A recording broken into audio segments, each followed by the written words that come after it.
Greetings, everybody. Keith here. Hoping everybody's having a good day, enjoying life, living life, loving life. Coming at you tonight. Hope to remind everybody hit that like, share, and subscribe button. There's a PayPal link down there in the details section for anybody who wants to share some love. And of course, the StreamYard link is there for anybody that wants to join the panel. And we're coming at you tonight talking about the consciousness virus. The only virus that will never go viral, talking about some more of the insanity we see around us and the things that should open our eyes and wake us up. But for some reason, the majority of the population seems to want to remain in their cognitive dissonance and of the comfort and convenience, of course, because that's the only reason you would really do something like that is somebody else can provide for you better than you can yourself. And I think that's just insane. We got John with us here tonight. How you doing tonight, John? Oh, yeah, good. So we got rid of the mouth mask, but now Trump's wearing an earmuff, so I don't know if we can see or hear, but I'm doing good. I see where you're going with that. That's a perfect point, you know. Hear no evil, see no evil, speak no evil.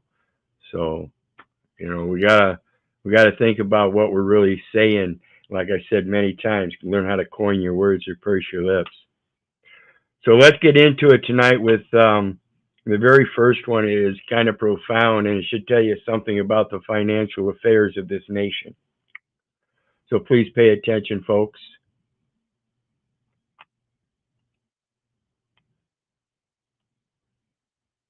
This son of a...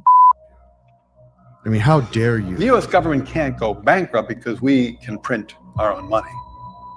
It obviously begs the question, why exactly are we borrowing in a currency that we print ourselves? There is no question that the government prints money, and then it uses that money to,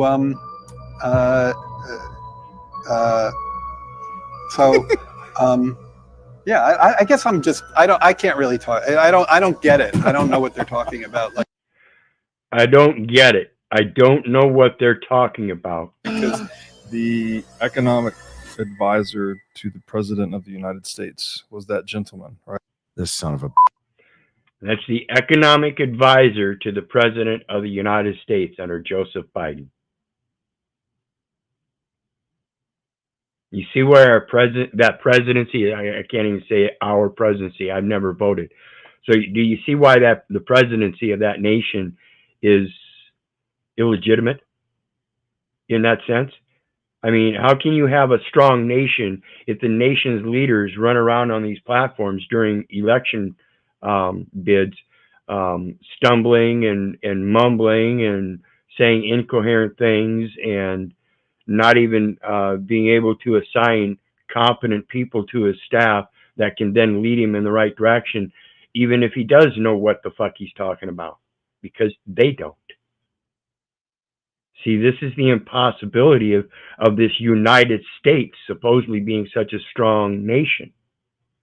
I think it's defeating itself. People would just wake up and see what's actually happening. Are these the kind of people that you would want to run your government? People that are blatantly admitting they don't know what the fuck they're doing? What do you think I've been telling people all along? That's the problem. Forgive them, Father, for they know not what they do. These people don't know their job. They were given a job. And most likely through some kind of favoritism. Like I said, it's a popularity contest. So let's look at the next one. This goes... Come on. For it and bring it back. What's interesting, this scientist placed 6 rats in a closed circuit with a... This is somewhat like, it reminds me of the Philip Zimbardo Stanford Prison Project, which is why I have that last commercial presentation at the introduction on these videos. It's because that's what we're talking about. We have to learn how to be heroes and start transforming this societal realm so that it doesn't become a beast. We're much better than that. That's why we have dominion. We have a superior thought process that allows us to resolve problems before we run into them repeatedly head on and coming up with the same result. That's insanity. We have the capability to go beyond that. I don't see why we don't do that. Flooded tunnel and food at the other end of the tunnel. The rats have to dive for it and bring it back. What's interesting is that no matter how many times the experiment is repeated, the same three roles always appear in the rats: exploited, exploiter, and autonomous. Basically, in a group of 6 rats, there are always 3 exploited rats who dive into the water to find food, and when they return to their group, it's stolen by 2 exploiters, who never cross the tunnel and stay quite dry. The 6th rat is autonomous, diving for its own food and managing to keep it. What's even more interesting is that if we repeat the experiment with 6 rats, having had the same role in previous experiments, we again find this distribution of roles. In other words, if we take 6 rats who were exploiters in previous experiments, 3 of them will be exploited by 2 exploiters, and 1 of them will become autonomous. And it's the same if you take 6. This scientist placed This goes to the natural development of our lives if we live in a struggle and fear and fight mode. When we learn how to be masters of our nature and gather and be that autonomous being, each and every one of us, which we all can be, that's when the group mentality grows in a more with a greater wisdom, is what I'll say, because that experience brings that greater prosperity and abundance. And the knowledge of that being prosperous and abundance and repeating itself and showing that it keeps growing, that's what we're looking for. We're never going to do it by acting insane in the societal structures. Society is not the imperative. The individuality is.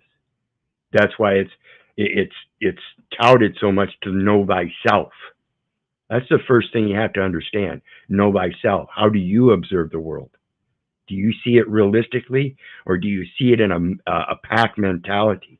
If you see it in a pack mentality, are you the one placing yourself at the bottom role? Are you the one being the exploited? Are you the one positioning yourself as an exploiter, thinking that's the top dog? When in fact the autonomous one that does everything and can maintain himself without the existence of others or the interference seems to be the better role, at least in my opinion. What do you think, John? Yeah, I mean the example of animals is good because they know right from wrong, like right away. It's humans that complicated things and accept all this bullshit. Yeah, and that's when the people begged for an earthly king. They demanded to have a societal structure. Instead of having one king, our Father which art in heaven, they demanded an earthly king. Oops. Your own doing. And again, that's why I say that's the comfort and convenience. They wanted a king so they wouldn't have to take on all that responsibility individually themselves. That brought on that policing society and regulation saying, okay, well, if you do this, then we're going to have our men come get you because you don't have any men among you. You're all fucking betas and nobody will step up for the other because you're all way below the autonomous and below the exploiter, and therefore you are the exploited, and that's what we'll do.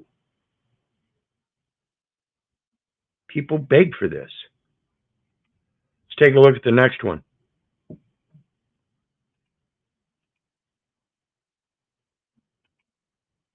Oops.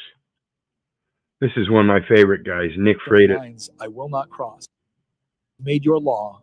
Now let's see you enforce it. You've told me you want to do this. I'm going to show you how bad I don't want to. Because I can tell you right now, there's certain lines I will not cross. There's other lines you cross. I will be civilly disobedient. I'm not fighting. I'm just not going to comply. I'm going to try to get away with it. And then there's other lines you cross it. And yeah, you got to fight on your hands. There's some people begging for it. Like, let's just do it. I've been to war, man. I went to war so my kids didn't have to see it. I don't want it to happen here. But there's some things that are worse. I know what I am willing to say, this line and no further. Because there are things in this world worth dying for. And I already made my peace with that in a hole in Iraq in 2008. You've made And that's what I urge people here to do. Like I've spoken many times, we're talking about Hitler's willing executioners right here on this, quote, American soil.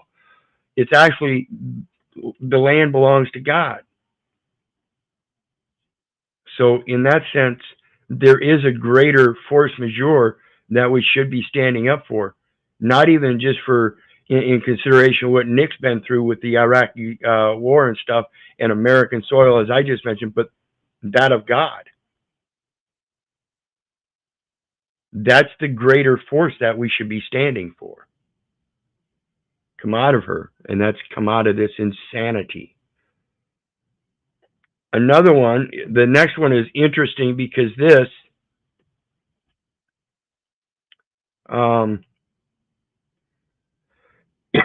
goes to where they get their authority under the common law, which is relative to both the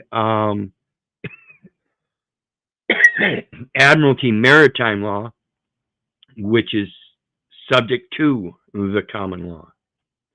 Because no matter what admiralty law you have on the sea, if a foreigner comes to a land and they're not the people of that land are not familiar with them, it's of the people of the land under their common law whether they even allow you as a merchant sailor to enter their land, or the land as God's land and their creator, and what sets forth their rules of that land. So this goes to their authority under common law, even in the fact that there must be a contract. Here it's called a charter, the same thing. United States has a charter under the United States of America at the UN. The United States is a contracted corporation. Which comes from covenant, right, Keith? Correct. No, I'm good. I was just wondering what made you want to stop us today? Was this random check or something? We're doing checks out here all day. All boats, all charters. It's free. All boats, all charters. So there's a difference evidently between a boat and a charter. Does she know what a boat is? You know, like a charter would be like a marine vehicle, Admiralty Maritime, where you would have to have a mariner's captain's license, or a boat, where you can build and create your own vessel as a vassal of the very spirit that inspires you to do so, because those waters too belong to God.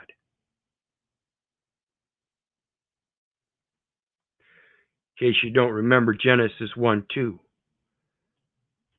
the face of the dark is on the deep. The Spirit of God moves upon the face of the waters. Who is anybody again to violate your right of portage or passage under Psalms 121, verse 8? The Lord shall preserve thy going out and thy coming in from this time forth and even forevermore. So Keith, they divided God's land into jurisdictions? Absolutely. And then they weaponized them? Yep. Oh my God. That's the special maritime territorial jurisdiction, where you see on that map that you were taught as a kid in school says the United States.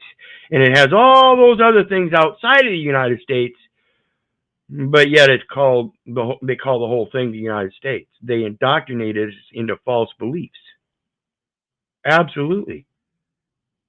Indoctrination is a weaponization. It's the dumbing down of the people. And again, this is why I say we can't possibly have a strong nation. It's full of dummies, you big dummy corporations. Charter, because charters are paid rides. This is a free owner's ride. I understand. Charters are paid rides. This is a free owner's ride. But you have a lot of people on this boat, and normally that would make it a charter. And normally that would make it a charter, but it's not. So now it's time to stop, lady. Now that you know it's not a charter, you have no authority to extend your jurisdiction beyond the charter special maritime territorial jurisdiction, whether you're on land or on water. Take a walk. You have a nice boat. I don't expect you to walk on water, you fucking faithless heathen. But you will walk the fuck off this boat. At least that's my attitude anyway. So that's why we're here. So, Okay. If I had a boat. since everyone will be watching this on Instagram soon in a few minutes, I want to tell all beautiful girls they're welcome to join Miami Pop and Yacht for free rides.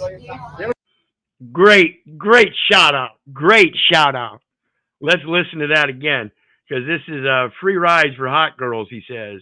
Miami popping. For free rides. Miami Pop and Yacht for free rides. Miami Pop and Yacht for free rides.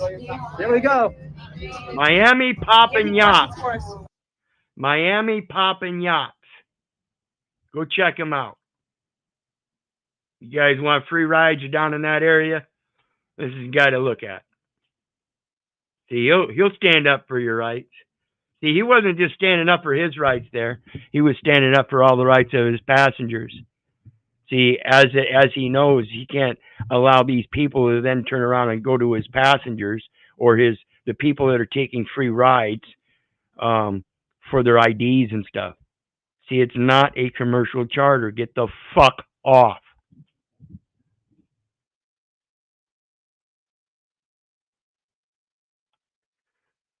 Now, here's an interesting one that you need to pay attention to as it relates to the Social Security Administration. Like I've said before, my mom worked for the Social Security Administration for something like 29 years or so. And I guarantee you she didn't read the Social Security Act. I am 100% convinced Social Security. I am 100% positive. To issue me Social Security numbers for children that don't exist. Called them once, and at first I said, hey, I'm 31 years old and I've never had a Social Security number. And they're like, that's not true. Do you have a driver's license? Yes. Okay, do you have a Social Security number? Click. So I tried to say all these different things. Then I figured, okay, somebody said there's no way you can get to be 30 years old and not have one. So I call back and I say, hey, listen, I got a 3-year-old son. He was born with a midwife. He never had a Social Security number issued to him. How old is he? And I went, oh, he's 3. And she goes, that's too bad. I said, well, why? She goes, well, if he was under 12 months old, he wouldn't need to show up. You could just bring his birth certificate and his shot record. Yes. I hang up, call back. Hi, my son was born with a midwife. He's 10 months old. He's out of the country. How do I get a Social Security number? They said, bring his birth certificate and his shot record. I go into Social Security. I give him that, give him the shot record. They go, oh, that's so weird. Hold on. They check and they go, oh, wow, you're right. He doesn't have a Social Security number. 2 weeks later, boom, comes in the mail. I convinced Social Security to issue me Social. See how easy that is? Why would you want a Social Security number then? If that's how easy it is to convince them, the ones that are supposed to have the duty of care to make sure that their record is impeccable as to its integrity. How many Social Security accounts out there do I dare ask are in this sense frauds? Never mind the fact that the birth certificate standards are not valid. They're impossible. Therefore, the creation of the Social Security record according to the enumeration of birth wouldn't be valid either. And what about these? How many of those are out there? So let's take a look at the next one. This goes to women out there and what happens when we have people that provide conveniences and the comprehension of what those conveniences are and everything. And this here is a German wife who learns to open windows in the U.S. She was born and raised in Germany, and she got married, came over here to America, and see, we've got a little different style windows over here in America. Okay? So she's on the outside with this long squeegee mop and stuff or whatever, cleaning these windows. And this is because of the imagination of men providing convenience so that you don't have to do these kind. This is how far men go to provide things for women, or even themselves as single men. We would have to do the same thing, so we'd rather make it convenient even for ourselves. Was machst du denn da? Ich mache die Fenster sauber. Huh? Not like that. Wie soll ich denn sonst da rankommen? Ich kann die ja nicht aufmachen. Komm mit, komm mit, komm mit. Auf. Hoch. Drücken. Und der. Und das da oben? Warte. Runter. Press. Auf. Wow. Danke. Yeah, thank you. You're welcome, ladies. Pay attention. The modern conveniences you have, imagine not having the chore of washing windows because you still live in a fucking cave.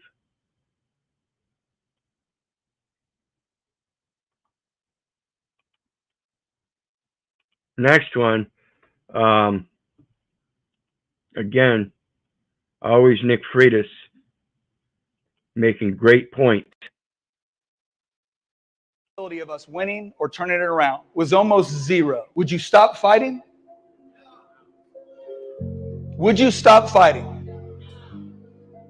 That's what they need to know. They need to know that no matter what they do, no matter how much pressure, no matter how much comfort they try to take away, no matter if they try to deplatform you, if they take your job, if they put you in jail, no matter what they do, you're not stopping.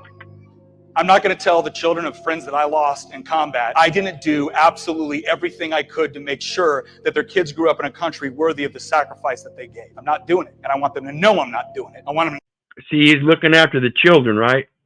Pay attention to the true message, and you will see those that are pushing the true message. They're not thinking about themselves, they're thinking about the children. No, I'm coming back no matter what they do. Because when people have that mindset, one of two things happen. Either they win or their children do. If you knew... Either they win or their children do. See, we have to raise our children up to be winners, not slaves, not broken hoes, sucking on some fake pimp's cock. I'm sorry if it hurts people, but it's time to stop your insanity. Right, and Keith, the rules apply to their employees. We're not an employee. Absolutely, You know? but this is imperatively why it's our greater responsibility to be that very oversight.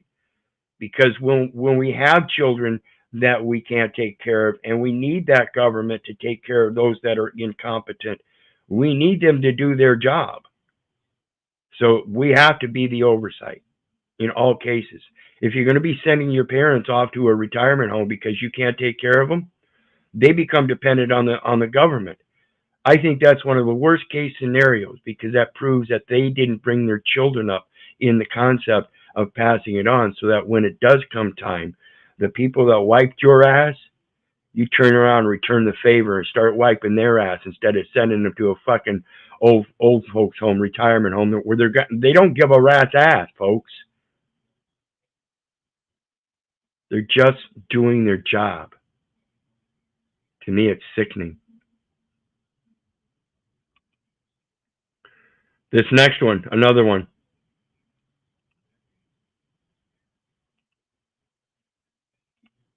I don't know why all these are silenced.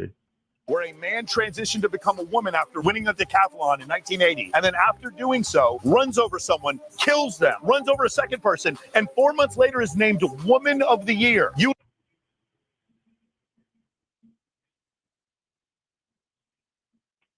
You live in a country where a man transitioned to become a woman after winning a decathlon in 1980, and then after doing so, runs over someone, kills them, runs over a second person, and 4 months later is named Woman of the Year. Country where a man transitioned to become a woman after winning a decathlon in 1980, and then after doing so, runs over someone, kills them, runs over a second person, and 4 months later is named Woman of the Year. What do you think, John? Is that can you find any reason to like that kind of a situation? No. I mean, God gifted this man to be some kind of all-time track star. I mean, he was world renowned.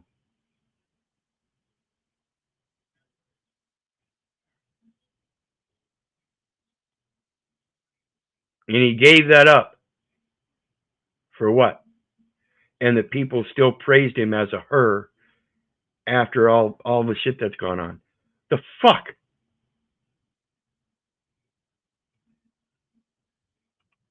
You live in a country where a man spends 15 months in prison for securities fraud. In a movie they make about him, he punches his wife in the stomach and then kidnaps his own child. And all of you love that movie because I'm not fucking leaving. I'm not fucking leaving. It's The Wolf of Wall Street. You guys know who is the face of prison reform in the United States? Who is it? It's Kim Kardashian. Kim Kardashian, who made us is the face of prison reform. If you don't believe me, Google right now Kim Kardashian standing next to President Trump having legislation signed while she's in the Oval Office. She made a tape where she was having with Ray J, and now she's getting legislation passed, and you're worried about a meme that you're supposed to post. Status is status is status. Doesn't matter what you do. If you get more attention, no one will care. People want to make TikToks with O.J. Simpson and don't give a about what he probably did. You live in Absolutely.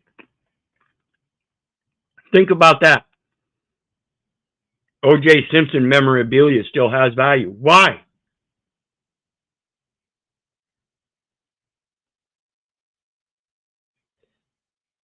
See, if this nation treasured something in reality, you would think they would treasure things more along the lines of what Nick Freitas talks about, rather than all these insane lunatics. I spoke about it at the in regards to the city council meetings I went to, which I plan to still going more. I just haven't lately. Don't have any reason to at this point. But now that I've got some documentation going, I'll be going and speaking on that as far as results and stuff and my interpretation of how these people are supposed to be responding. But until that happens, just be patient. But it comes down.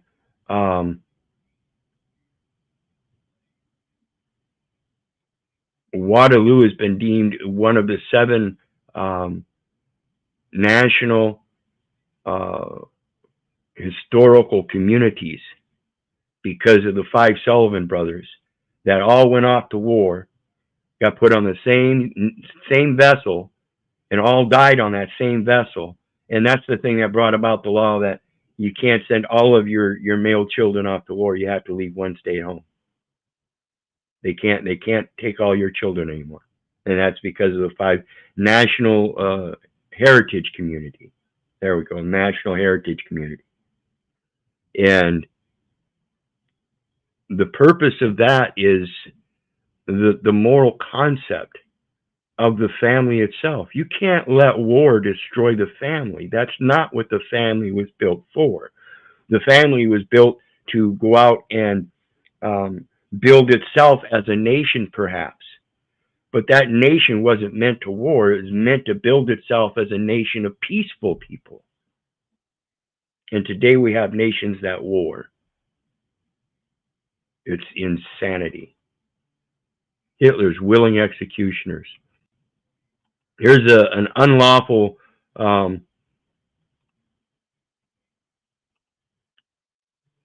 order situation again. Let me get to it. This guy was driving to court when a cop pulled him over. The cop asked for the driver's papers, to which he complied. But then, for no reason, the cop decided he wants the window rolled all the way down, which is an unlawful order. When the driver refused, the cop exploded. Go down, sir. I'm going to get you my ID. I'm going to court, sir. You're about ready to go to jail. Roll the window down. He's trying to unlock my door. Listen, you see how he's trying to unlock my car? I'm going to give you my driver's license. That would be a Fourth Amendment violation. He has no right to violate this man. He has the right to be secure in his person's, houses, papers, and effects. And this would be, of course, one of his effects as his automobile. And in being secure in that, he does not have to roll the window down because that is part of being secure in that Automobile. Command. I'm gonna Two give you my. commands you must comply The with. window is down to my safest. Roll your window down so the tip meter Sir, can go on your tip meter. listen, I'm fully All the capable windows. of Put 'em in no, half sir, windows, sir. Measure it, please. Watch how the cop is able to measure the tint but pretends he can't do it. That's 2%. Please do not shatter my windows. I am being compliant. This is for recording purposes. You're going to go to jail for refusing to obey a lawful command for a peace officer.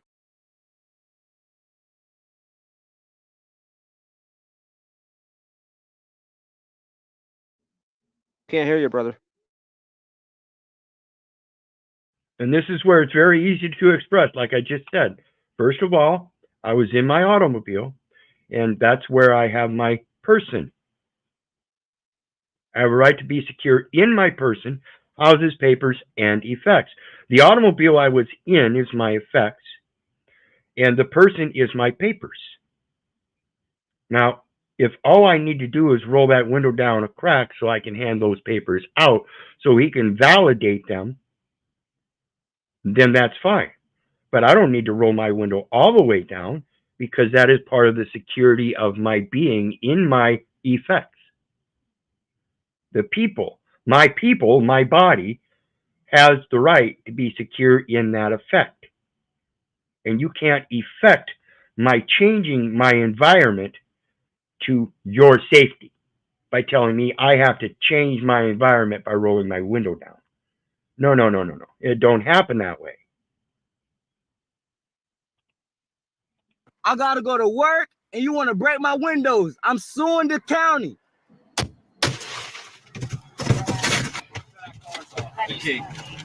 This guy was Fourth Amendment violation. Excessive force. No jurisdiction.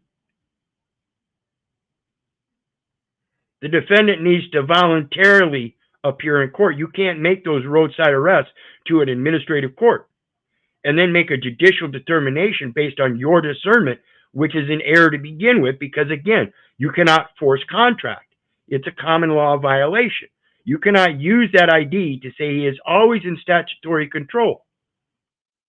You have to prove you have equal rights in that title. Doesn't happen.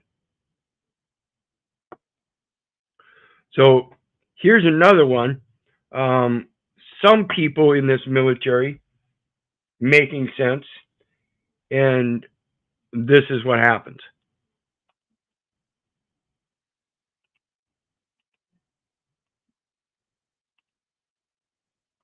Come on. I don't know why it's doing this to me. And alarming. The whole COVID experience had the impact that it had on our military. Well, it got me out. Really? Yeah, I didn't take it. No, I refused it, and my EOS lined up. I had to put a religious waiver in, like most guys. Got to put in that religious waiver. Remember in the review we did on the entire executive civil service, the first position was chaplain.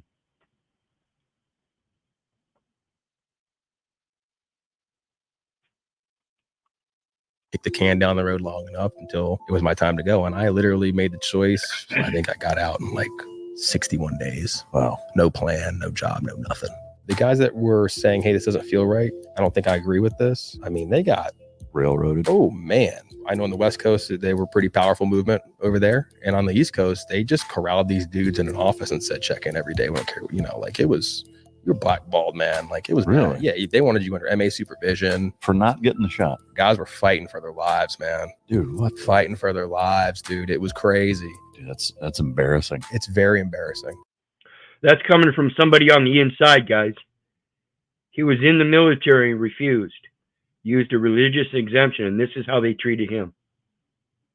My wife and I were you know, holding tight, saying, hey, well, if we feel this way, then we're being told it's time to get to leave. Yeah. Fascinating and alarming. What do you think? I think it's disgusting as well. Emilio's man says disgusting. Absolutely. All of this stuff is. See, they're not just treating you this way. They're treating the military this way as well. They're treating everybody this way. And that's because everybody wants to bow down. I'm telling you, it's time to stand up and stop.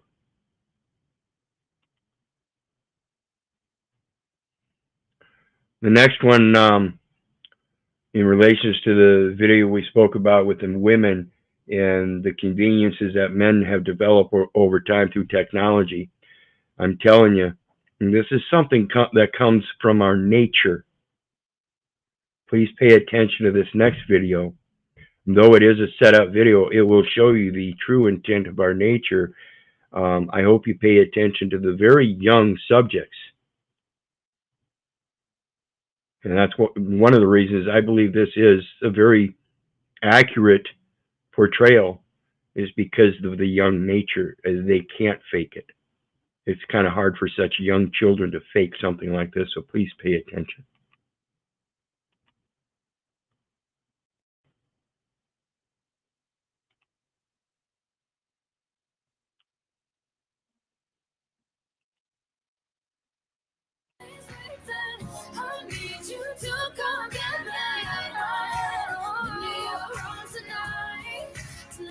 This is evidently a setup where mom is pretending like she's going to punish the little girl, and the brother steps in.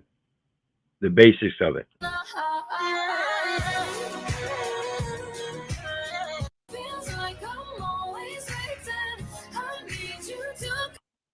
See, it's the natural nature of little boys to step up. People need to learn to start letting them do that. Let them take those reins so they can learn, instead of cucking them out and telling them they can't. It's bullshit. Public education system is raw. It's not for your children. Okay, the next one. Unless you got something to say on that, John, please, like I say, always just stop me. Yeah, kids are more honest. They haven't learned. They haven't learned how to tell lies yet. Absolutely, absolutely. Now, I can't remember this one, so let's listen to this. But it says Guyana, President of Guyana destroys woke nut job. Destroys the woke cult in just a single interview. It takes him no time at all. This is incredible. My favorite clip on the internet right now. According to many experts, more than 2 billion tons of carbon emissions will come from your seabed. Let me stop you right there. Do you know that Guyana has a forest forever that is the size of England and Scotland combined? A forest that stores 19.5 gigatons of carbon, a forest that we have kept alive, a forest that we have kept alive. Does that give you the right? Does that give you the right to release all of this carbon? That gives you the right to lecture us on climate change. I am going to lecture you on climate change. We have the lowest deforestation rate in the world. Even with our greatest exploration of the oil and gas resource we have now, we will still be net zero. Guyana will still be net zero. Roasted! See, that's what they're trying to stop, is independent nations being able to subsist on their own. All this bullshit is propaganda. I kind of tend to agree with the president of Guyana in that carbon is one of the things we really need to take another look at. If the plants feed on the carbon monoxide and carbon dioxide, and when they do that, the more carbon monoxide and carbon dioxide that they feed on, the more oxygen they produce. Wouldn't that help produce a more oxygen-rich environment? Yep, it should. Absolutely. I would at least like to test that theory, but it seems like you don't have to. It seems like the president of Guyana is proving it, and they've been proving it for how long? History?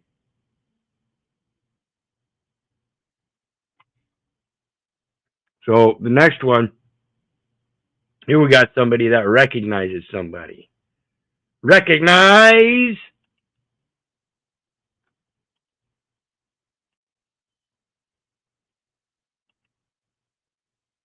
Ask you for your identification. So yeah. If you don't have it on you, I need to get your name, date of birth.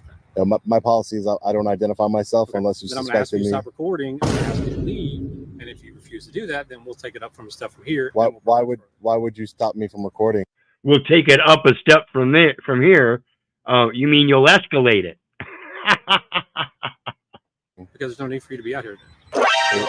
So because so you're saying because I won't I'm asking you to leave. So I'm asking you. Because I won't identify myself to you, you're saying that I cannot engage in my constitutionally protected activity. That's what you're saying. Well, no, I'm asking you to leave.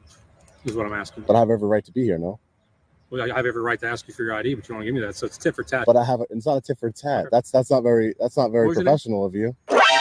That's not very professional, sir. What's your name? Sir, I told you my policy is I don't. Okay, what's your name? Sir, I don't give my ID unless you suspect me of committing a crime, sir. All right, you can have a good day. Well, the crime would be I'm asking you for something which is a lawful order. I'm asking you for something which is no. Did you hear him, John? Not really, Keith. I'm asking you. Is a lawful order. Is asking you for something. Well, the crime would be I'm asking you for something which is a lawful order. Well, the crime would be I'm asking you for something which is a lawful order. Okay, yeah.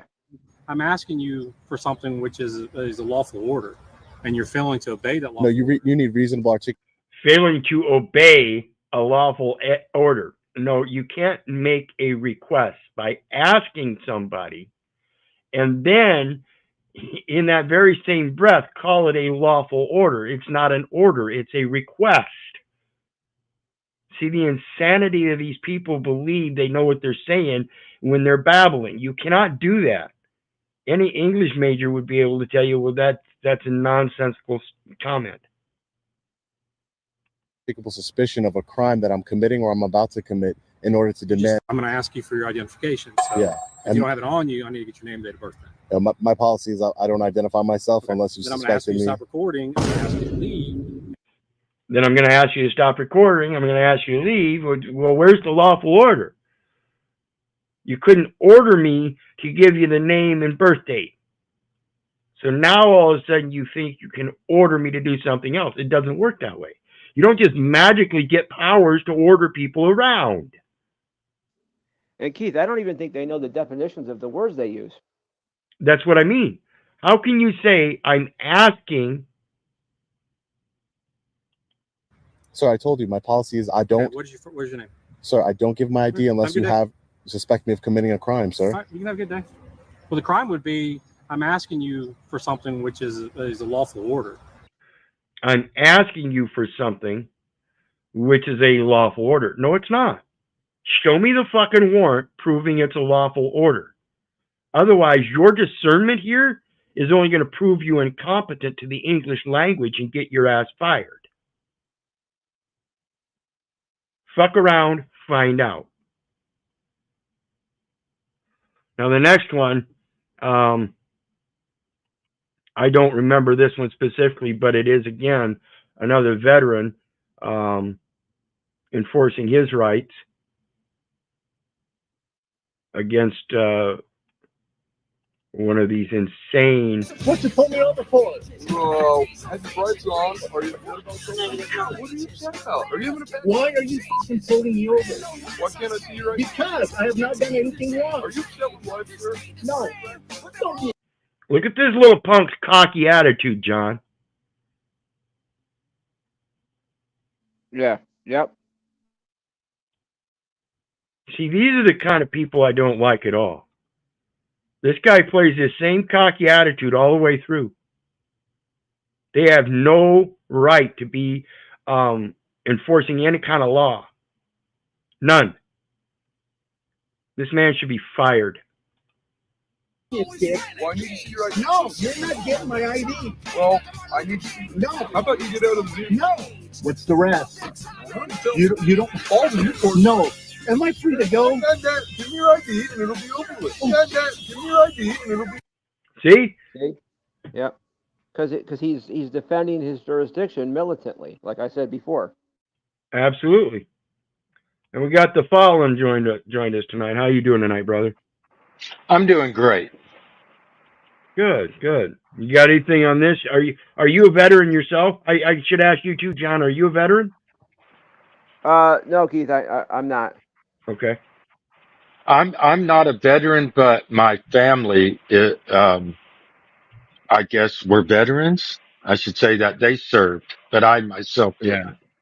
Yeah, same here. Because just that.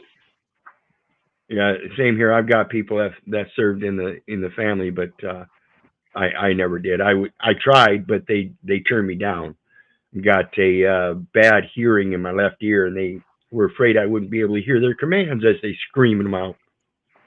I know. I tried myself. I went to like the recruiter, but something about it was just like, I don't know, just something, I guess I want to say within my spirit kept me from ever going back. It's like I went and visited and listened and then never went back. Yep. So this next one, or let's finish this one up first, I guess.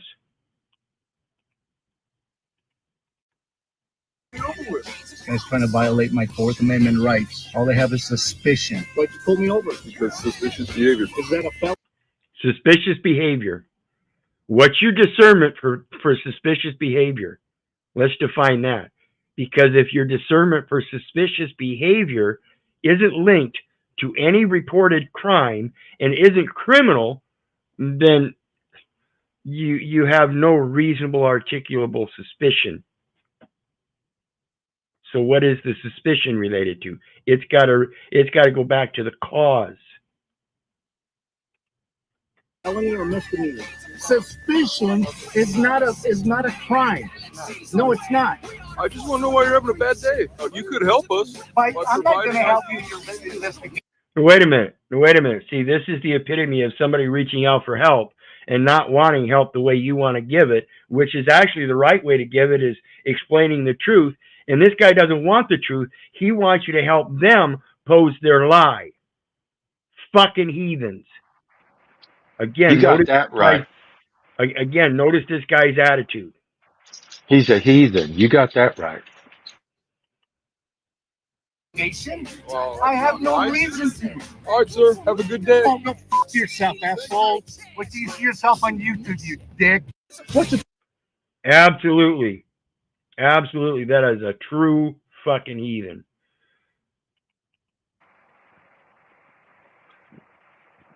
Okay. We got another one here for officer safety. Always got to be officer safety, because we all know these guys are cowards. And again, ladies, you don't belong on the fucking police force, in my opinion, of course. Weak ass. Keith, I have a question about that. I mean, I believe in, this is my personal opinion, but I believe in the true, like, public safety, public servant. I think that women could have a place in that as a public servant. I mean, not as in what they try to claim as a law enforcement, but I believe that they would have a place in being a proper public servant. I may be wrong, but in my opinion, I believe there's a place for women in a public service capacity.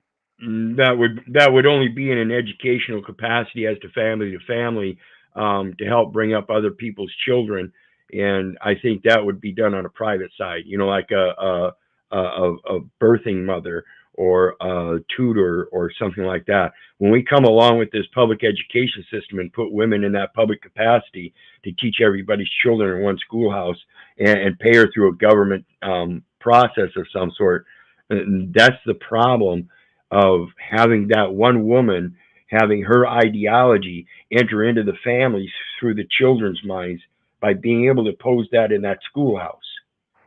Right, you're absolutely correct.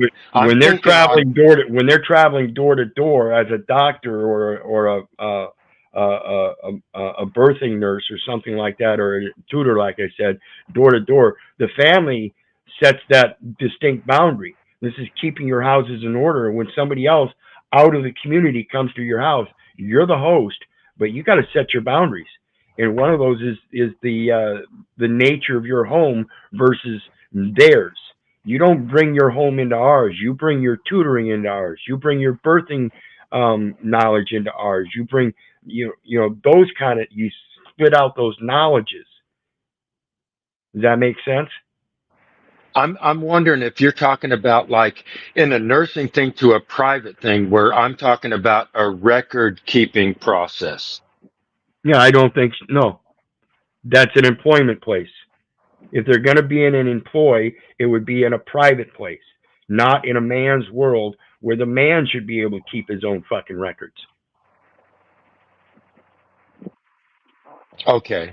Because I was thinking basically like what you're saying in like if you go to a court clerk and you see like women in those positions of being like that you're claiming that's a negative. Absolutely. Yeah. Understand this is a military system. And if it's a military government that runs a military corporation, and under that military corporation, the ID system says that one way or another, you're a federal employee or a contractor as a resident, deemed necessary by the board, and all this. You're working for part of that false patronymical system. Yeah. Yeah. Women should not be working for the criminal justice system. Not at all. Not at all. Women and children are supposed to be protected. Why would you identify them or let them go out in public and publicly identify them? They're doxing themselves, as we call it today. Number, please. Sure, I'm Officer Maloney. Can you take your hands out of your pockets for my safety? Oh, my hand in my pocket's not for your safety. Yes, it is. It's for my safety, sir. It's a little chilly out here. I don't have any weapons on me. Sir, can you check them? Because I don't know what You cannot just check me. You can't do that. You can't go in my Sir? pockets. I don't consent to searches or seizures.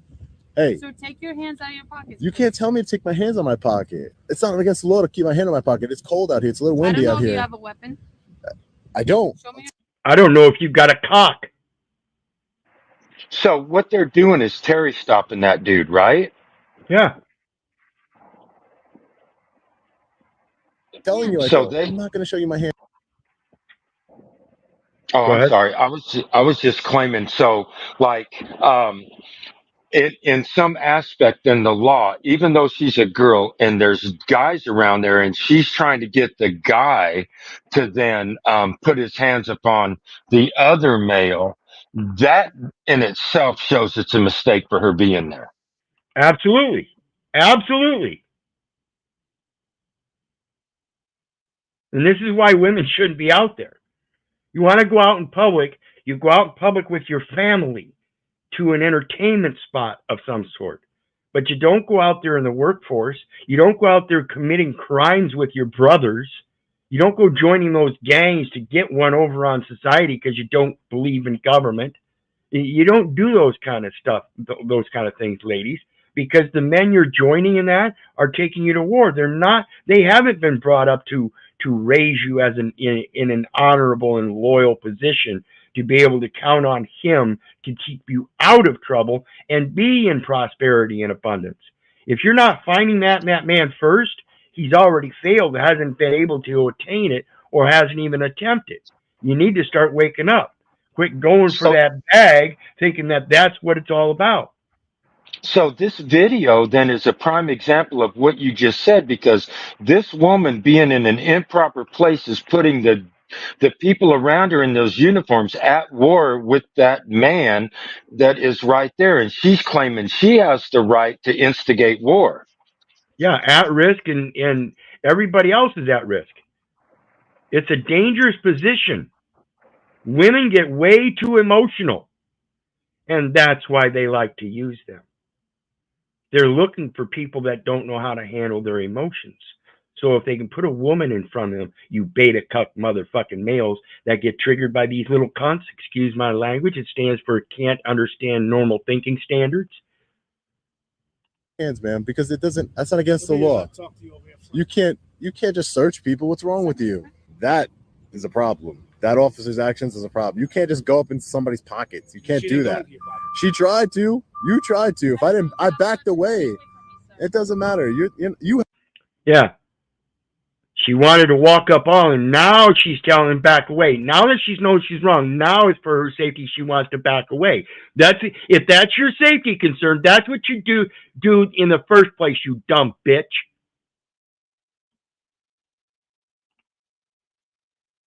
You have a weapon. So you have a weapon. You have a taser and a gun. You do. Okay.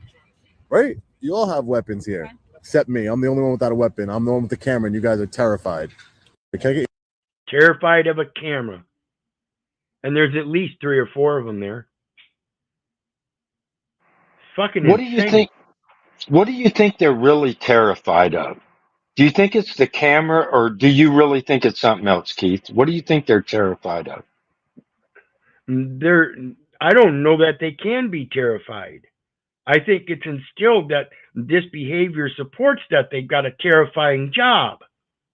When they're the ones that are terrorizing people, and they know they've got the brute force. Keep doing it. I'm gonna tell you that the American people will show you who's really got the brute force. The most armed people in the world. Granted, they've also got the most men put in prison as well. Wake the fuck up. How many of those with those weapons are willing to stand up? How many of those with weapons really have those weapons conscientiously, conscious of what that weapon is for and holding that weapon in honor and loyalty for that purpose and none other? So you think that they're just using that word terrified, or they don't know they're scared as another weapon to add to their belt with the gun or the firearm, the taser. It's just another weapon that they're using against the people for tyranny.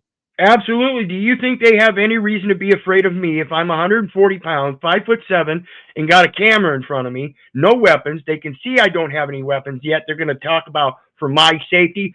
Fuck you too. Fuck you too. But they never say it's for your safety. They always claim it's for theirs. That's what I mean. For our safety, Yeah. Fuck you too. You're the one coming up on me with weapons and you're going to talk about your safety? Fuck the back off.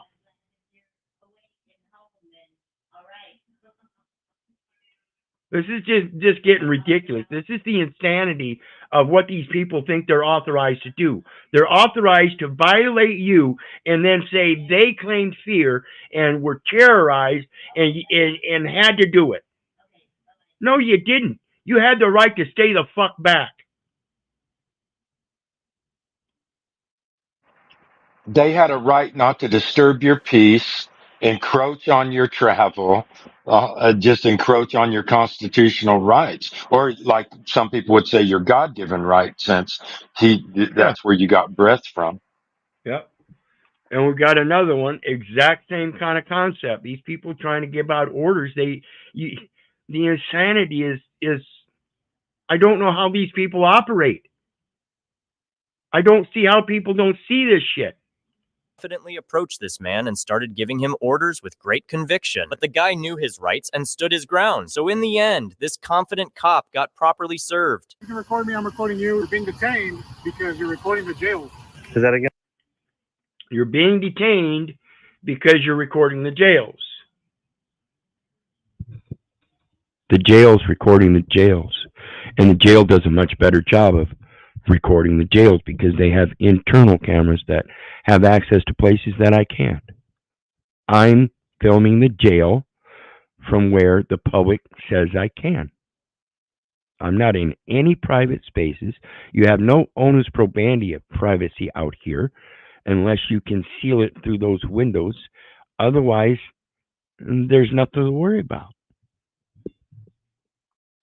Against the law? No, but it's suspicious and it's enough for detainment to be suspicious and it's enough for detainment. No, reasonable, articulable suspicion that would lead to a cause that you believe he is either committed a crime, will commit a crime, or is now, in fact, in the commission of a crime. If one of those three does not exist, I don't care what you're suspicious of. I don't care if you're suspicious that a clown might crawl up your ass. I think it already did. You're a puppet, you bitch-ass beta-cuck slaves. detained. All I need is reasonable suspicion, suspicious activity. That's not against the law. No, the reasonable suspicious must be that of a crime, either committed, being committed, or will commit. Oh, and there's that A word. When you're being detained. Say what? The A part, the articulate. I mean, you can't just go, you're suspicious. There has to be an articulation of what it is that makes you commit the crime or have that suspicion of. Exactly. It's enough to ID you. No. I need someone above you that knows the law. No. I can detain you and put you in handcuffs. We can argue this in the courts. So, do you have your ID? I don't have to. I need your sergeant. It's reasonable suspicion, right? No. No? Recording is not suspicious. No, it's the totality of the circumstances. It's suspicious, a misdemeanor or a felony. It's enough for detainment. We're going to agree to disagree. We can go to the courts and argue in front of the judge. Officer Royal? Yes, sir. Can you let Valenzuela know that I have a First and Fourth Amendment right? Okay. Okay. Oops. That was quickly de-escalated, wasn't it? Sergeant got there within seconds. Okay. And he's not humble about it at all. How are we doing? You're dismissed, Valenzuela. Yes, sir. Don't be bullied. This cop confidently approached the... See, it's a matter of educating them.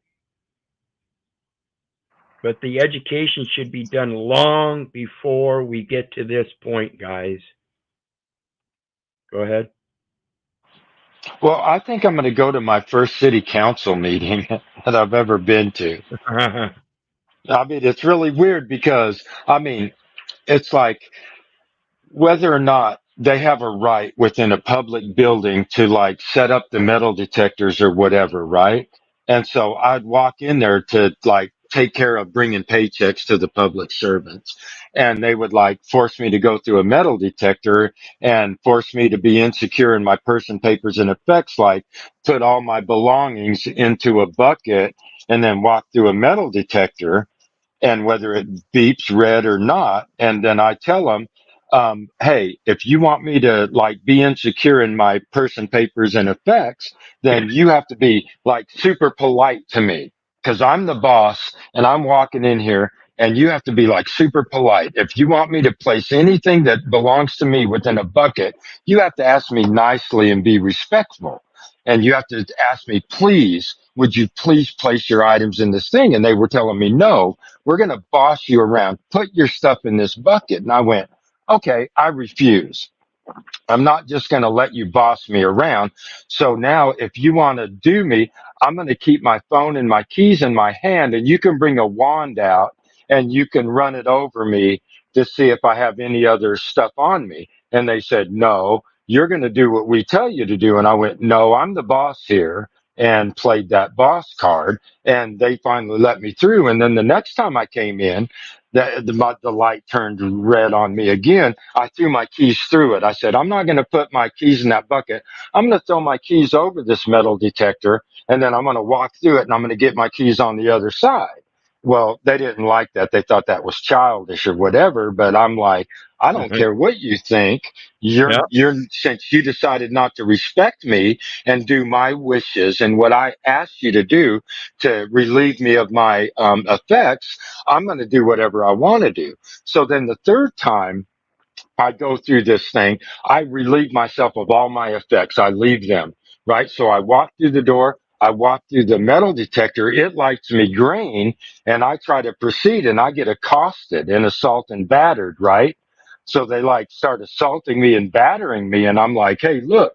So the law enforcement officer, he rolls over and he starts telling me how he's protecting me because they're going to road rash me. And I'm like, hey, man, that light turned green right there. That means I'm free to go. So get out of my way. I'm the boss here. You're the employees. Move out of my way. I'm going to continue walking. And they decide they're going to start laying their hands on me and moving me around and doing whatever. So I just start claiming who the boss is and who the employees are. And so they threaten. So I'm thinking about going there the fourth time because they had to let me go, right? Because they couldn't do squat. They just threatened me. And so the law enforcement officer is telling the security guard, hey, you did a fantastic job. And I'm like, well, that makes you a hypocrite because you're a law enforcement officer and you're telling this guy he did a good job in assault and battering me when Absolutely. when my equipment right there that you said I purchased green lighted me as knowing I'm the boss. And I walked through here and my equipment is so freaking fantastic that it said he's good to go, that you guys are accosting me. And on top of that, you guys give humans a bad rep because robots are trying to replace our jobs, and this robot just did a better job of identifying who I am than y'all did. And so I'm wondering that I'm going to go down to Party World and get clown hair and a clown nose and take it to that cop and say, you turned your law enforcement uniform into a clown costume. So I'm going to call you Hall Monitor Martinez instead of Officer Martinez the next time I go in there. So I'm thinking about going into my first ever town hall meeting or city council meeting and like confronting them on what they're trying to do to the actual people Absolutely. that own the place. Yeah, absolutely. And understand those terms, resident and United States citizen, and how to rebut them. And those are impossibilities according to the way the record was established. And this is what I'm working on with ours. And like I said, I haven't been to it here lately, but I plan on continue going to the city council meetings here in the future as my situation develops to help give them information as to how things work. So again, a matter of education, but it should have happened a long time ago. So the next one I've got, I can't remember which one this is. So let's take a look at it and see what happens.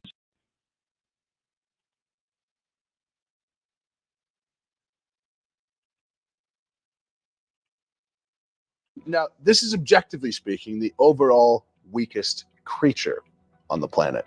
Unfortunately, technically, this is human beings. If you think of any other animal that's 200 pounds, let's say the average size, the size of an average man, think of them fighting a 200-pound anything, a 200-pound fish, a 200-pound dog, a 200-pound baby gorilla. You have no chance whatsoever. Now, this is objectively speaking the overall. You guys understand that? The reason I played that is because he's making a very good, valid point here. We always think about survival of the fittest, but yet man having dominion is one of the weakest. So how is it? We're the, like he's claiming, we're really the weakest link. Well, it's not so much the weakest link, but that we have a stature in the physical realm that is weaker than most, but we have dominion because it's not survival of the fittest. It's survival of those that can use their fucking mind, you know, learning how to observe things around us and realize these things, and making sure that we use our talents in being able to be prosperous and abundant by continuing to educate ourselves and others on those talents, and quit being so devious, mischievous, and so glamorized in our own minds, you know, that famous aspect. Again, that name, we want to be famous in the name. It's not about the messenger, it's about the message. So what really is survival of? It's survival of those that were placed in dominion to do so. And the only reason we were put there to do so is because of our mind and our heart. Kind of built a little bit differently than the rest of the animal kingdom, I think. So does that have to do with being spiritual then, not just animal? Right. So, and that dominion is because we're actually spiritual being. Well, everything's a spirit, right, Keith? In a sense, yes. But the thing about spirit is, it's kind of like that's a thing about breath of life. It's inspired because there's a spire, a point. So in that sense, there's a point to having plants in the world, because even though they're not living souls as we think of breath of life, they do give off the breath of life. So it kind of makes you wonder if not the plants, being the ones that give off the breath of life, wouldn't that be kind of God?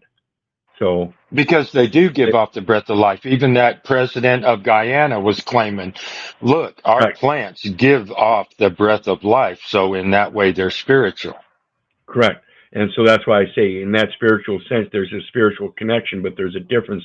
One being the breath of life, the others being things that take in breath of life, and being the one giving the breath of life we see naturally here in the world and have observed for a long time and have known for a long time is the plants. That's what gives off the oxygen. So the next one another interesting pullover.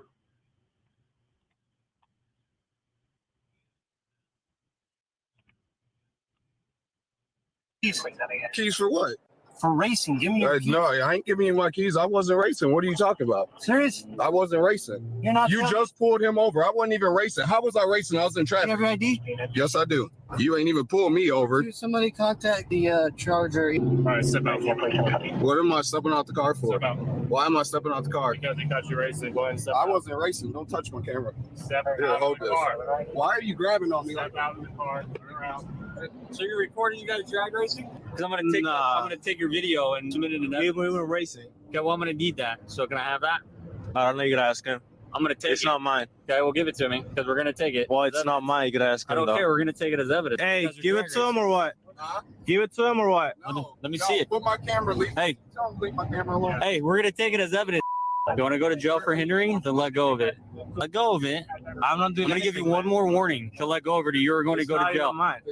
You have one more. Give me your keys. Keys for what? For racing. Give me your keys. No, I ain't giving you my keys. I wasn't racing. What are you talking about? Serious? I wasn't racing. You're not serious? You just pulled him over. I wasn't even racing. How was I racing? I was in traffic. You have your ID? Yes, I do. So they're gonna lie and say that he was racing to pull him over. See, this is the thing about having those nice fancy cars and stuff. This is the kind of shit they try. And they don't give a rat's ass about you. They see that nice car, it's a nice paycheck for them. They can give you all kinds of tickets for that. Don't you know? Yeah, but it's about also taking like his phone and his camera, because if they had proof that he was racing, what would they want to take his camera and relieve him of his property? Exactly. For? It's a matter. Yeah, it's a matter of how they want to play it out, and they don't do anything corrective. The only thing they ever do is escalate. They will, like this guy, lie and then stand on that lie and escalate it until they arrest the driver and take his video, despite the fact that they're breaking all kinds of laws now. It's that thing about one lie leads to another and another and another and another. These people just don't get it, and they won't until you learn how to be the oversight and stop it. It's only because you grant them the authority. And you grant them an authority by not knowing the difference yourself. And that's how they get away with it. Okay, next one. What do we got? Oh, Tommy McDonald on Diddy. Now, this may be a little old. You guys might have known all about this, but I just want to, this is, and I don't get into Diddy and all that stuff. That's a little harsh topic at the moment still, and I may speak on that stuff sometime in my life, but I prefer to look on the realistic side about the preventative measures for all kinds of things, which would include the sex trafficking and all that.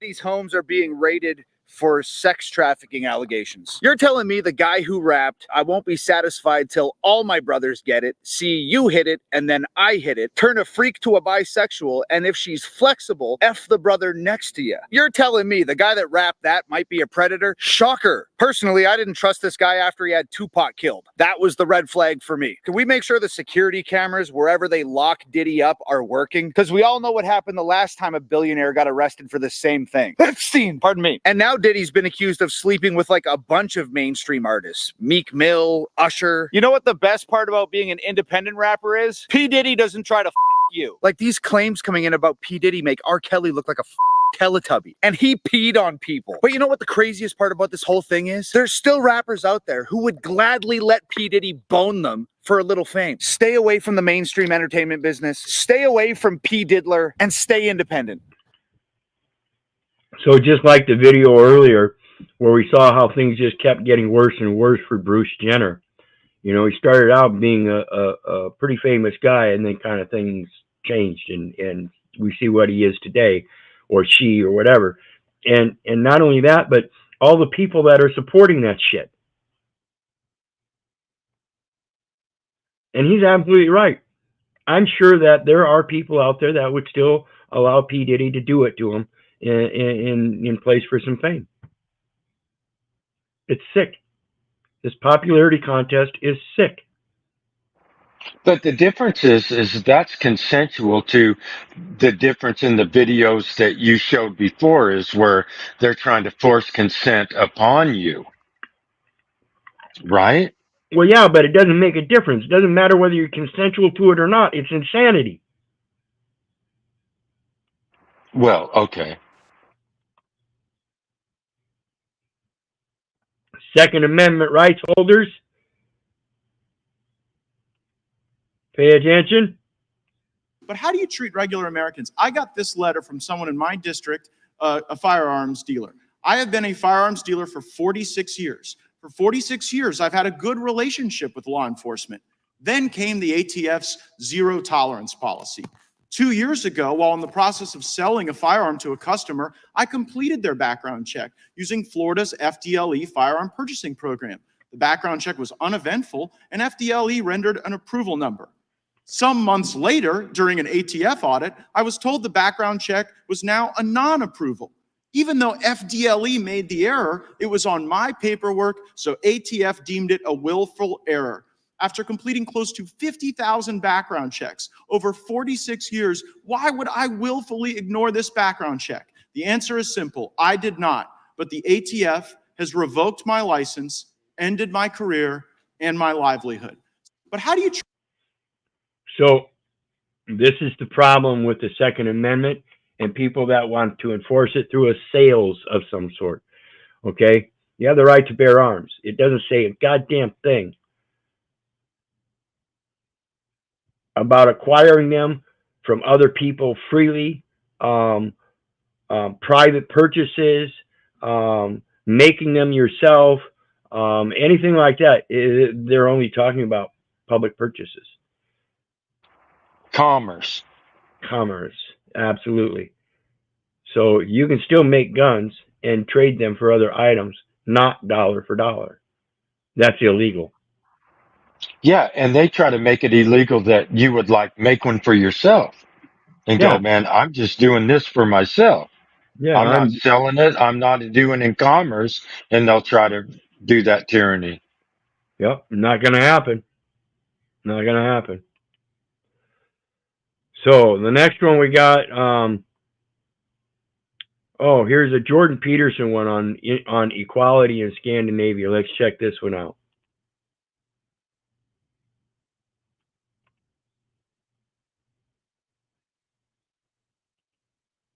Talking about biological differences.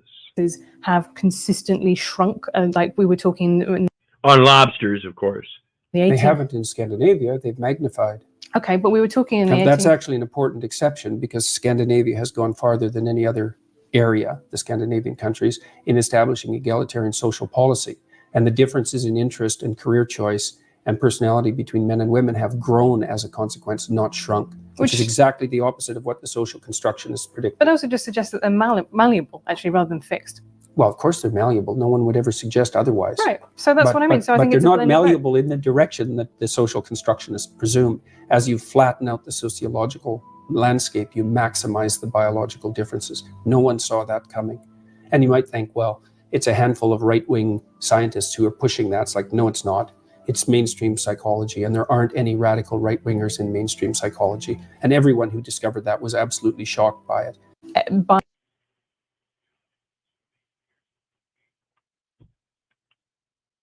Does that make sense? Want me to run that one by everybody again? Yep. Biological differences have consistently shrunk, like we were talking in the 18th. They haven't in Scandinavia. They've magnified.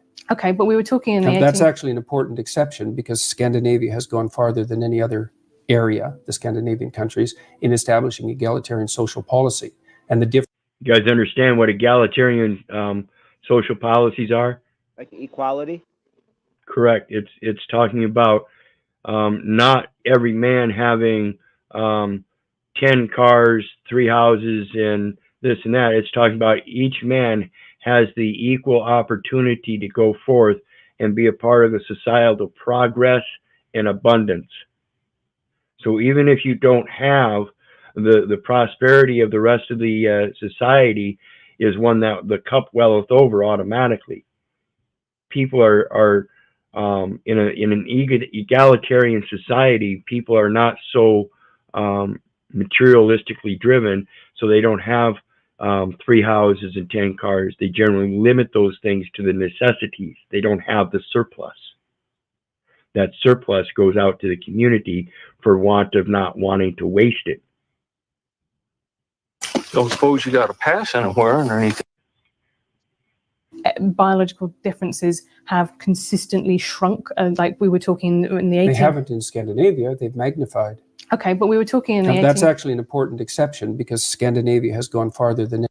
So the biological differences being magnified means that the people see them more succinctly and clearly in their different social classes, and therefore their social classes under this egalitarian society works much better because everybody knows their role much more clearly. Any other area.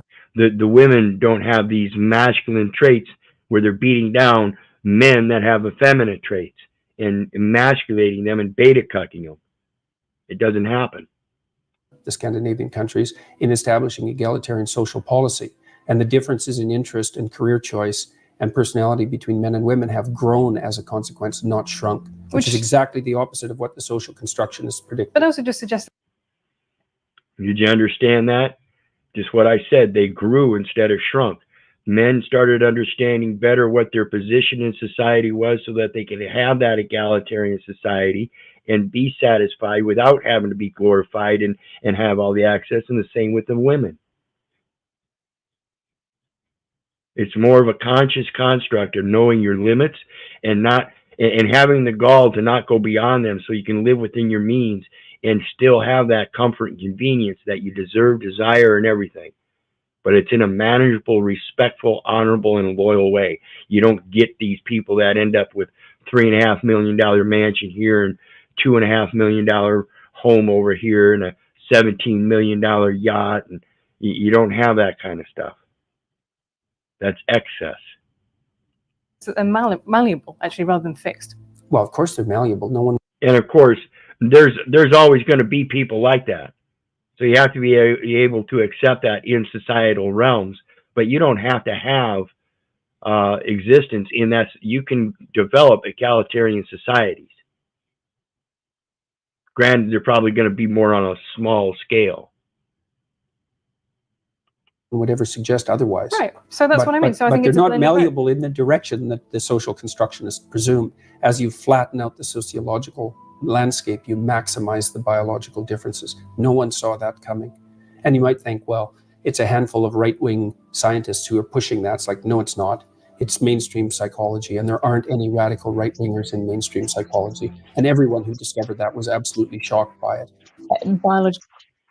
So why do you think they're shocked by basically the family structure?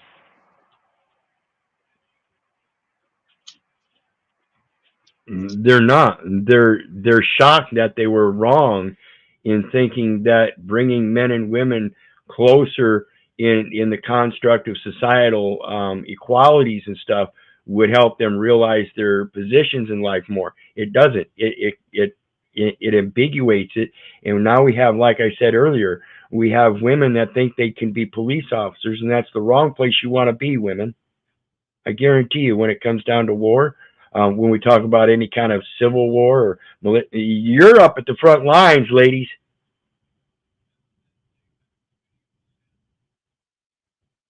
Better think twice. So let's look at the next one.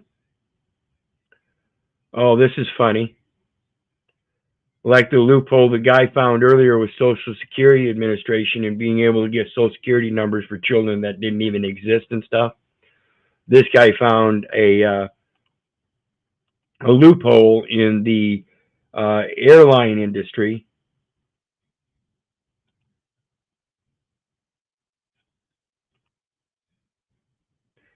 And so we're going to listen to it and show you again. See, this is the insanity of how the system works. One person can find a loophole and show you the insanity.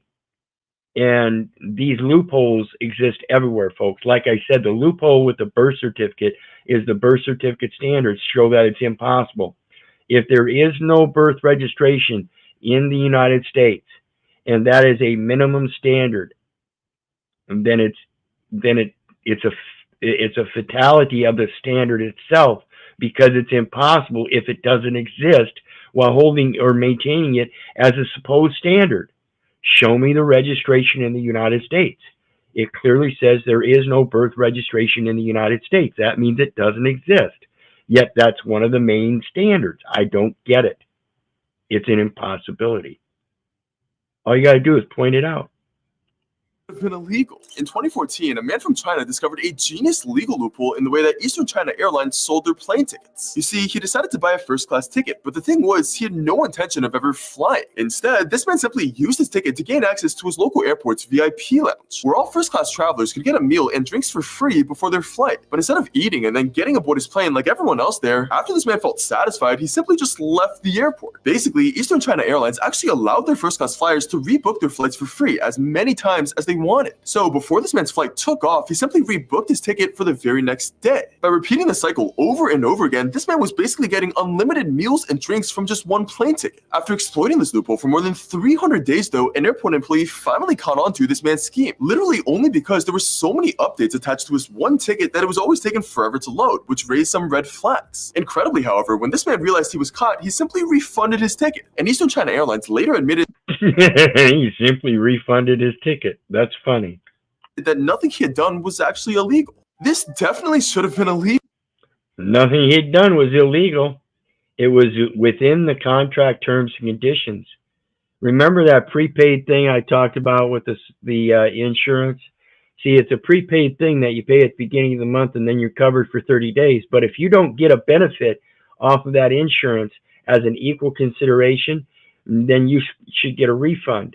And in that refund, you just assert that you're just going to pay for another month of insurance, so that in case you get in an accident, you would get that equal consideration. But again, if you don't get in an accident and therefore don't receive the benefit, then you're supposed to be able to roll that over.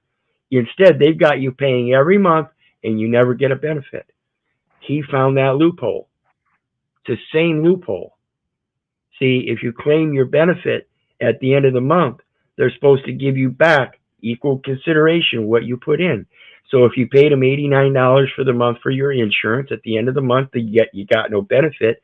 So your benefit is the return of your consideration, so that you can invest it again the next month to further that insurance in case you get in an accident that month. This just happened to be a daily loophole. That's all it is. The last one I got is the ignorance again of these people that try to say dumb, idiotic things when they should know much better, particularly the ones that took an oath to the Constitution. If you're intentionally impeding and interfering with government operations. I'm not intentionally doing anything. I'm standing on a public sidewalk. I'm just letting you know right now. If you continue to intentionally interfere with the van's operations, that's interference and obstructing the government operation. What's going to happen then if I continue to stand here? You'll be cited with obstruction if you continue to interfere with his operation. There's no law that says that I can't stand on a public sidewalk, sir. All right, then why don't you film him from a different spot?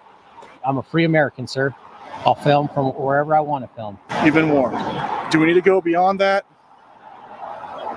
Well, I'm going to exercise my First Amendment right, and I'm going to stand wherever I want to stand on a public sidewalk. As long as you don't interfere with his operations. But you guys need to move then. If I'm interfering, you guys need to move your operation somewhere else. Okay, then you're free to go. I'm free to go? You're free to go. Okay. Free to go, free to stay. Is there anything else I can do for you today? I mean, you haven't done anything for me. I never needed you guys. If you're intentionally... You haven't done anything for me. He tried to. He tried to. So what do you think, guys? I'm wondering what the IQ level has to be. Well, it's clear that the consciousness virus will never go viral. If we continue to put these kind of people in those positions, it's because we aren't conscious ourselves. And that's, again, I think the basic problem. People going out and voting for these people and putting them in office tells me that you aren't conscious yourself. Otherwise, you'd know better than to vote. You'd remain in the position of oversight. Fuck you. You ain't my daddy. You're fucking up, and I'm coming after you. I'm not going to stand down. I'm not going to stop. Like it said earlier, I'm not going to stop. Nick Freitas, I'm not going to stop. There's more at stake in this than me. If you're going to do this to me as a father, you're going to do it to somebody else as a father. Would you do it to your own father? Would you do it to your children? I guess you might do it to your wife, from what I hear. I'm going to get real nasty because I don't give a fuck about your feelings.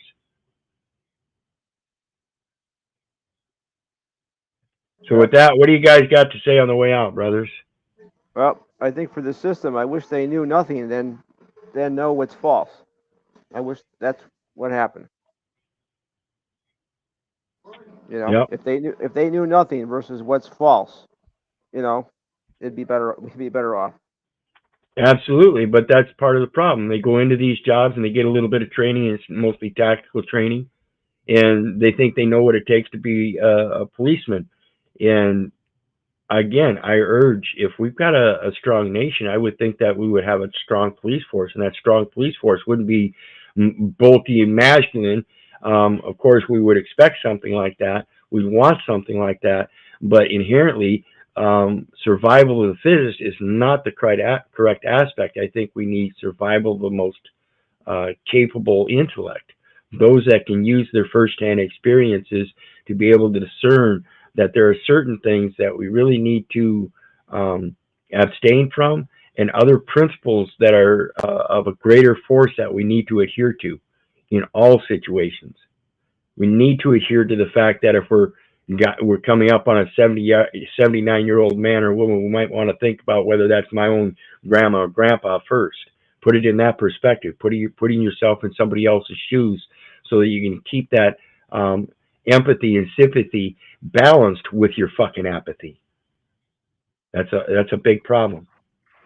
Right. I think that the big problem was pointed out in that, that college experiment. I forget what it was called. Maybe somebody knows, where the people just like volunteered to be like prisoners and other people volunteered to be jailers, and how bad that got that they had to disband it because, Stanford Prison Project, Philip Zimbardo. Look on my at Paul Jr. Channel, and you'll see that's the introduction video is about Philip Zimbardo. And nothing's been done about it. I mean, it got put out into the public or No, don't say that. He has done something about it. That's why I speak about the Heroic Imagination Project. That's not what I mean. I'm talking about the people themselves have been compliant to it and allowed that within themselves in the voting, what you're talking about. And that people haven't actually. In the voting system, it's never made any difference because people don't tie in that connection. They don't see their interpersonal actions as a voter tying into the fact that these police are doing what they're doing, because they don't know the police policies, but they know that police are here to protect them. So they don't give a rat's ass how it happens, and that's part of the problem. You have to start you have to start learning to care, because someday they're going to come after your brother or your sister, your mom or your dad, your daughter or your son, and then you're going to be wondering how it happened. And you're going to think back of, well, why didn't I listen to that guy was telling me? Everybody else is telling me he was a sovereign citizen, not to listen to him, but he was absolutely correct. See, I don't give a fuck what kind of names you want to call me. It's not about me. It's about the truth, and that's what I'm showing you. If you can't see the same thing I see, then please point it out, and we can talk about it.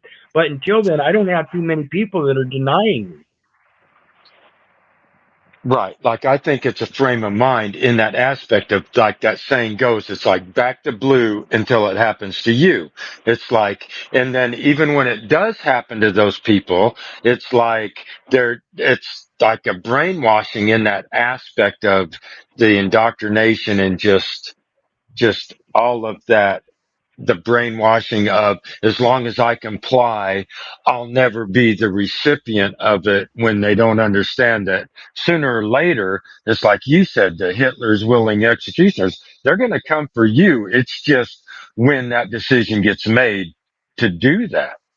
Yeah, and it's like Jesterman says, the Second Amendment is really about the right to bear a coat of arms, which is to remain private.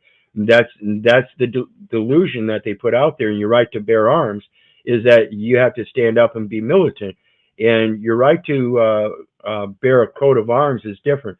It's your right of armorial bearing, which I've spoken on before. It's not your right to bear arms. That's backwards. It's your right of armorial bearings, which talks about your coat of arms, family crest, and the seal. Under seal. See, this is the coat of arms is what expresses your talents. The family crest is the crown of your family that gets passed on as part of the legacy heir that you inherit, both from your mother and father, and you have the right to change that. And of course, the coat of arms is your talents, not your mom and dad's talents. They have their own coat of arms, and then the family crest is what's passed on, and then of course you've got your own seal, which you can create yourself. And a lot of times in modern times, you see people using the thumbprints or something like that, and all of that is part of history. So when we hear about people talking about different colored inks and stuff, that's absolutely true. And they're trying to move away from it by convincing you, no, that's not true. The fuck it ain't.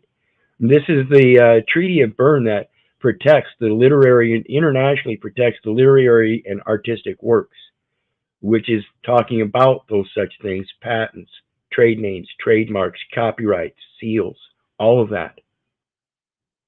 You have the right. So what is it that you're claiming they're trying to talk you out of it? Like how? How are they trying to talk people out of that being the fact? Well, they're trying to say that putting your thumbprint on a document means nothing. The fuck it doesn't. It means exactly what you want to artistically express. And they're trying to delineate everybody into this education system of remembering this, and this, and that these things and these things and these things are changeable and no longer possible. No, what is done is what ought be done. There is nothing new under the sun. That was an expression back then. You can still use that same kind of expression today. This is your freedom of expression, your right of speech, which shall not be infringed. Your freedom to gather in a peaceful assembly, your freedom to petition petition the government for redress of grievances, the freedom of religion. The Congress shall make no law respecting the establishment of religion. See, and people have no idea how much that is being infringed upon by they themselves sucking down to that false patronymical cock. That's you doing that. And again, I'm not sitting here trying to call people names like I don't know what I'm talking about. I used to be a bitch-ass fade myself. I used to be a fucking fool myself. I used to say, yeah, I'm a resident. I used to present that ID. Yeah, that's me. No, it ain't. You have to learn the difference.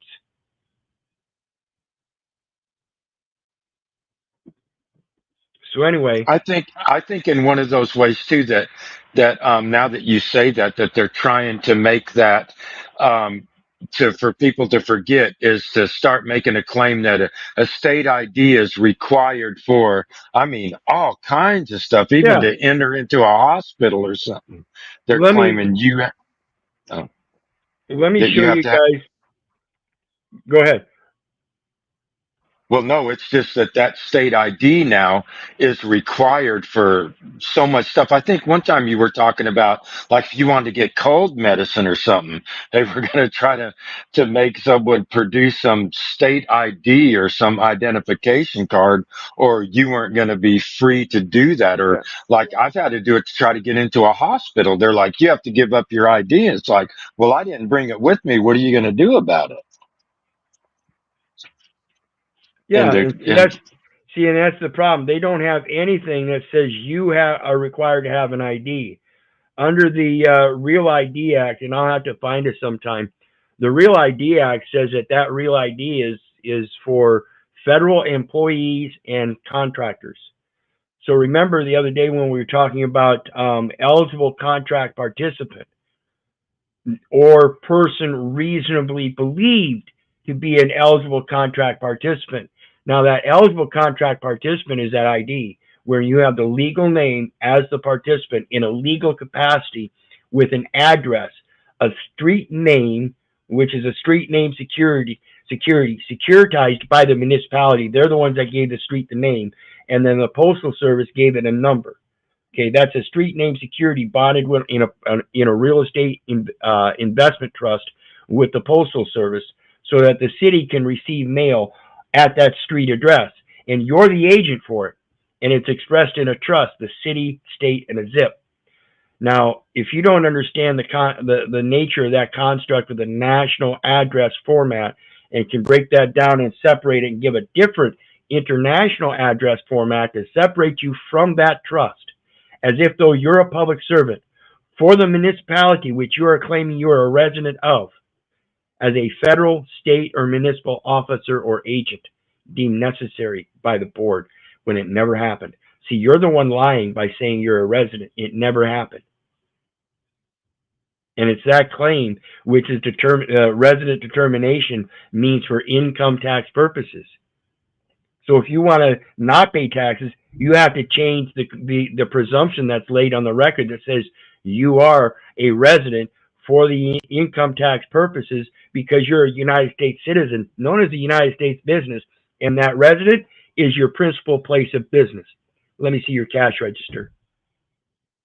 I want to see your receipts and all that. Where they at? I know that's the bummer, right? Because in some way of that frame of mind of just when you're saying that comes to my mind is a cash register, then they claim as your wallet.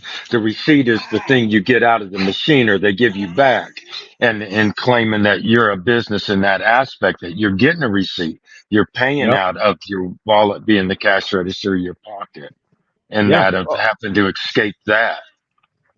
Yeah, and that's the problem. Nobody can go around without an ID anymore. They think they need the ID for everything. No, you don't. There are other things that you can use as private credentials that will identify what and who you are. Go ahead, John. Well, it's like you're your own bank, but you're under lockdown. Yeah. That's right. Yeah, and see, that's part of the problem. That's what I was talking about with the credit union. I mentioned one time the premise is that you cannot operate or act or perform in a similar function as if though you are a standalone bank. The presumption is already that you're operating as a financial institution of some sort because you're carrying on daily transactions of the normal course of a business anyway. And it's all presumption. You have to be able to lay wide that corporate veil and show that you're not part of that corporate transaction other than a third-party benefactor that allows for the transfers. The beneficiary can make the transfer of property. I think one of the problems in that like entrap people is that, when you claim you can't pay a debt with a debt, but everything that you're doing transactions with, or people are doing transactions with, their debt notes and whatnot, and using that as their form of, like you would say, currency, or in that aspect of claiming that they're the bank. And because they're using those certain notes or whatever, that they're able to like entrap them in that aspect of going, well, how do I bank if I'm a bank, but I'm using promissory notes, which are actually debt and paying debt with debt? It like just fries a bunch of people's brain. It fries mine in that aspect. Well, you want to see something that'll open your eyes here. And this is a problem I have with the Postal Service, because it's plain writing and it's their site. And what it says what forms of payment are accepted. Okay, pay attention, and then look at that card in your pocket, particularly if it's something like a PayPal card, Venmo card, something like that. And it says, can I use debit cards at retail? And notice this is facts, USPS.com, article, what forms of payment are accepted. We can go up here and see. Postal Service, registered trademark, how can we help, what forms of payment are accepted. And we scroll down here, it says, can I use debit cards at retail? This is just a quick preview special for you guys for my tomorrow night stream. Debit cards are accepted for all services, except passport fees to the State Department. Debit cards may be used to pay the U.S. Postal Service registered agent processing fee.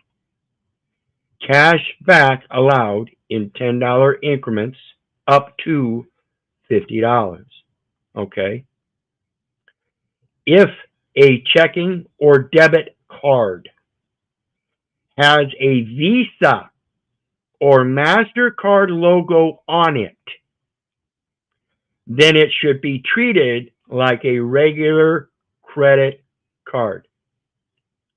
So my issue here is that if it's treated as a regular credit card, if I go to the store and I've got a debit card and I get a receipt that says U.S. debit, it's not, remember folks, it was an electronic transfer from one account to another, and it should have come out as a zero balance. Yet I got a receipt that says $13.87 as a U.S. debit. Okay? And it's in a U.S. name and not the name on the card. How does that happen? And if I use a credit card, shouldn't it zero out?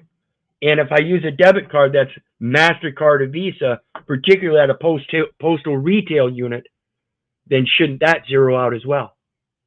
So when I go to the post office and I buy stamps and I get that nice little receipt and it says U.S. debit again. Just think, folks. See, I would say that's the part that fries my mind when I'm thinking about it, is because of the difference between debit and credit. And the claim of the contract or whatever is that credit means that like what they're trying to say is somebody else pays it for you, so it's on credit, and then you owe them the debit so that you could pay with a debit card to pay off your credit card, but that the only way that it equals a zero or balances out is if a debit covers the credit. Right. Which that's that generally accepted accounting practices that we saw. Go back and watch my videos here not too long ago. I can't remember which one it was, but we went over that on a video about the generally accepted accounting practices and procedures and how they do that accounting on the ledger. It's amazing. They think that that's normal accounting. Well, it's generally accepted, but it's not true. Well, we know that. Ask them. Do you realize that 12 U.S.C. 411 says for no other purposes are allowed, and I'm not a transfer agent, so what are you going to do about it? They don't give a rat's ass. Really don't. So anyway, with that, we are out. You guys, anything on the way out? On the way out? On the way out only. Peace. Good show. Absolutely. Appreciate you guys coming. Thanks for the support.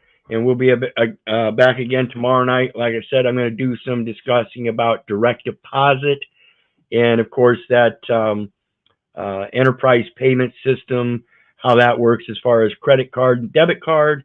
And then, of course, those block trades. We're going to do a little bit of review on the block trades we discussed the other night as well.